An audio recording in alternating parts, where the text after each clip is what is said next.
Reading is powerful. It's still powerful. It's still a cheat code. Reading is still a cheat code to knowledge, to a better brain. I'm gonna read a little excerpt. It's actually a letter from James Alan McPherson about reading. He wrote a letter to this book club that was based in Kansas City. Again, this is from James Alan McPherson on the benefits of reading, why it's important to read, and he gets into reading kind of being a lost art. And this is back in, it's no date on it, but I'm gonna say 1970s, 80s, around that. This is a letter, but it was published in a book called Becoming an American Writer, where a whole bunch of his essays and collections of things that he wrote were put into a book. Again, James Alan McPherson. Here goes. To Mrs. Gertrude Keith and the members of her reading group, I greet you on the occasion of the 85th birthday of your reading club. Fred Woodard has told me your group represents a long tradition of intellectual curiosity in the Kansas City area. Any group of people who have been reading for 85 years deserves to be congratulated. I congratulate you on your lifetime determination to keep going. I was born in the slums of Savannah, Georgia, during the time of complete racial segregation in the South. The structure of white supremacy had been so successful that even some of our parents and teachers had been conscripted into policing the natural curiosity of young people. We were actively discouraged from reading. We were encouraged to accept our lot. We were not told that books just might contain extremely important keys which would enable us to break out of the mental jails that have been constructed to contain us. This condition, however, was not absolute. As always, there were a few points of light. I remember one teacher, a woman named Mrs. Beasley Thomas, who used to invite some of her students, those with an interest in reading, to her home on Saturday mornings. During these sessions, she would serve us milk and cookies and talk with us about books. I use Mrs. Beasley Thomas as my model of a good teacher in a story called Why I Like Country Music. There were other points of light. I remember playing hooky from school and spending entire days in the colored branch of the Carnegie Public Library. I read at random everything that was available. In the black public schools of Savannah, we would always get the books that had been discarded by white schools. These used books were institutionalized as a way of ensuring that the black children would never catch up with the reading skills of their white contemporaries. And while the books in the colored branch of the Carnegie Public Library were also ones discarded by the white public library, those of us who went there did find something to read. I also remember the white Salvation Army store. I used to wander through its section of used books at least once a week. I purchased there a used copy of the stories of my very first mentor, a French writer named Guy de Maupassant. You are extremely lucky in Kansas City to have never experienced the brutality of the segregation I once knew. I remember that those of us in the South used to be amazed by stories we heard about the black people who lived so much better lives in the North and in the cities toward the western part of the country. But I remember my first real experience outside of the South. It was in St. Paul, Minnesota in the summer of 1961. I had gone there to take a summer job as a dining car waiter for the Great Northern Railroad. I lived in a northern black community for the first time in my life. I met people my own age who attended schools with whites, who had read the same books, who took for granted the same public facilities from which I had been barred. But these young people, my contemporaries, seemed to be broken in both ambition and spirit.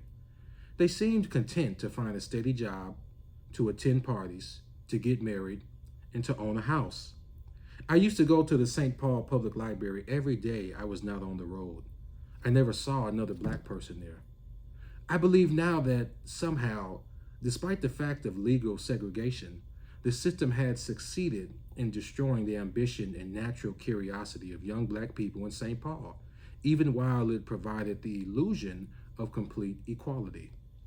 I think that our situation now as a people is analogous to the situation I observed in St. Paul, Minnesota in the summer of 1961.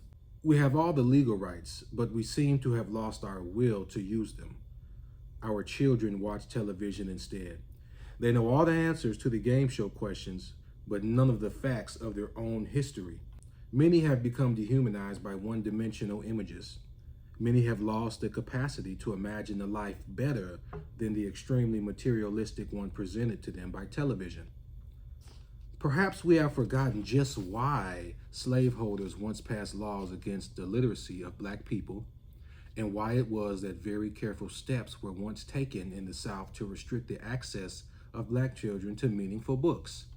They, white Southerners, knew, as we have apparently forgotten, that the human imagination, especially the active imagination, is extremely dangerous. It is capable of projecting an image of the possible far, far beyond the bleakness of the present moment. And the best books teach this lesson.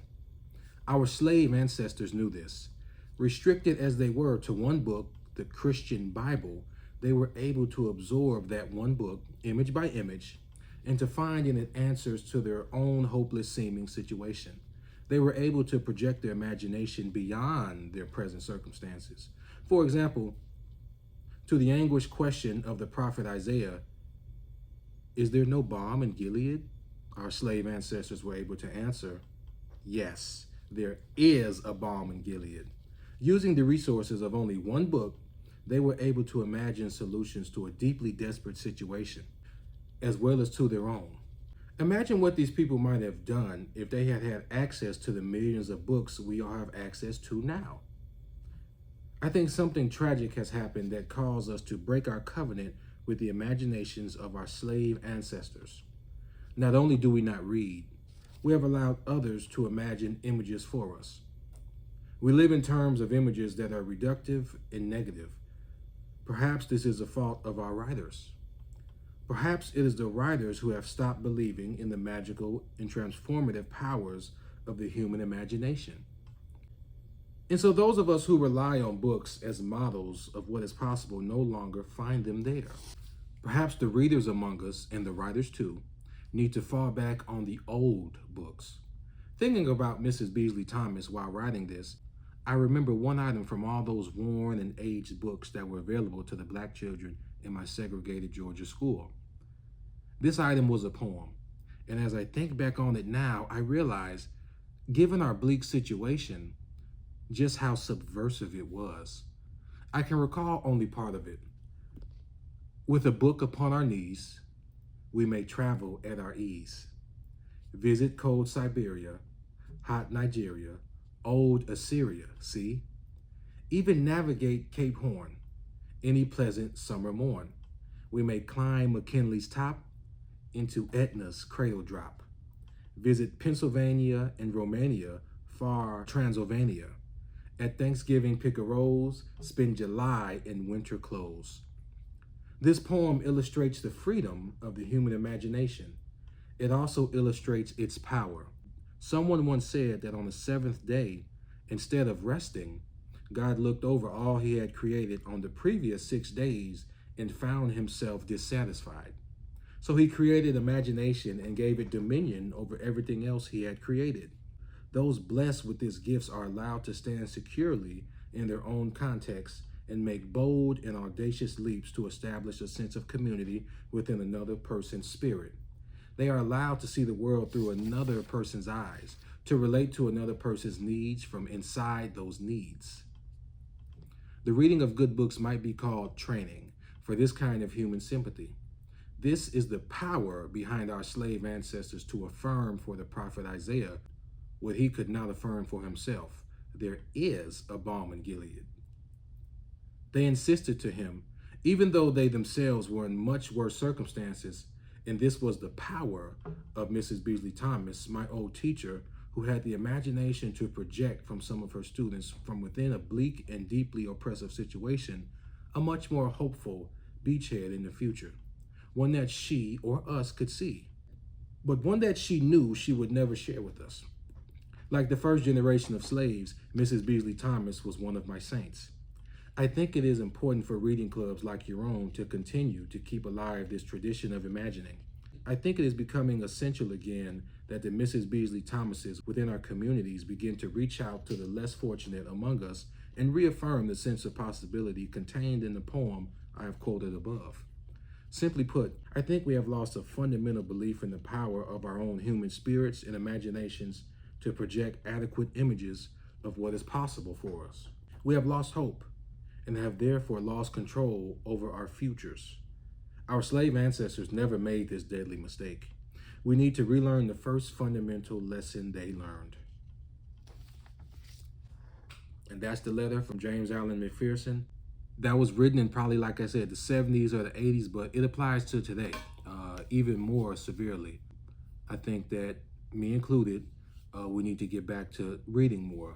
I know there are a handful of people that read an extensive amount, but I think we need to get back to reading more. I think maybe cut down on the social media by an hour and just read for an hour. And you don't have to read a specific thing. And like I said, I'm talking to myself as well. Goes for me too. You don't have to read a specific thing. Read something you like, something you're interested in, something. I mean, there's a book out there for you, whatever you're interested in, or maybe you want to get a new interest. There's tons of things to dive into. So God bless the late, great James Alan McPherson. I appreciate him and what he did, what he left on this earth, just like I do all writers.